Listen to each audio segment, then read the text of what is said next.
الله رب العزت په بنده باندې ډېر زیات خفه کیږي. دومره خفه کیږي چې که دا بنده وایي چې یا الله که ته زما څه حساب کړې نو زه ستا څه حساب کوم. حدیث کې راځي وی الله رب العزت تو فرمایل چې ای بنده ته زما څه حساب مه کوه، زه به ستا څه حساب نه کوم. مسند احمد کی روایت ته پیغمبر علیه الصلاۃ والسلام د بیت الله شریف نه طواف کاوه، نو د باندې نه خلک براتلو، خلک هم کم هغه وخت کې. نو یو کسو د باندې نه راغلی و او په تیزه باندې وی یا کریم او یا کریم او یا کریم. پیغمبر علیه الصلاۃ والسلام دا اوصاف ډیر زیات خوښ شو. نو پیغمبر علیه الصلاۃ والسلام مو فرمایي چې یا کریم او یا کریم او یا کریم. وای دغه باندې چې پیغمبر علیه الصلاۃ والسلام ته وی چې دومره ښایسته شکل لري او ته زما پیښې کې که پیغمبر ژوندی وی نو ما به ته پیغمبر ته ښودلی وی چې ګوره د زما پیښې کې. پیغمبر علیه الصلاۃ والسلام ته وفرمایل وای ستا په الله ایمان شته، ته الله لیدلی؟ هغه باندې چې ته ما الله لیدلی نه دی، خو په الله باندې مې ایمان شته چې الله یو دی.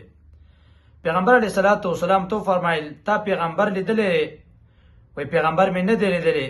وای په پیغمبر دی ایمان شته؟ وای او په پیغمبر مې ایمان شته چې زما پیغمبر دی.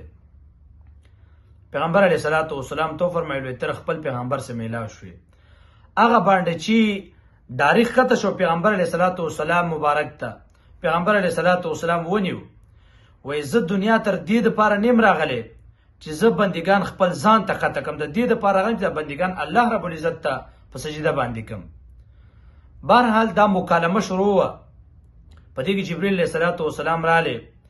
وای ای پیغمبره الله فرمایي چې دې بنده ته ووایه چې زه به ستا څه حساب کوم، ته ولې دې پیغمبر ته خطه شوې؟ نو پیغمبر علیه الصلاۃ والسلام چې دا خبره دی باندچي ته وکړه، نو باندچي حیران شه. وای الله به زما څه حساب کوي؟ خو بهرحال بیا ووی که چې الله زما څه حساب کوي نو زه د الله څه حساب کوم، ځکه د باندې خلک خو سخي. وای که الله زما څه حساب کوي نو زه د الله څه حساب کوم. پیغمبر علیه الصلاۃ والسلام تو فرمایل ته به الله څه څنګه حساب کوې؟ هغه دومره لوی ذات دی نو ته به د هغه څنګه حساب کوې؟ دې باندچي ډېره عجیبه خبره وکړه. وی فرمایل که الله زما څه حساب کوي چې ته ولې پیغمبر ته خطه شوې، نو زه به د الله څه حساب کوم چې ستا مغفرت څه شه. که الله زما څه حساب کوي نو زه به د الله څه حساب کوم چې ستا رحم څه شه. دا خبرې چې وکړې، وای جبریل علیه الصلاۃ والسلام بیا رالی.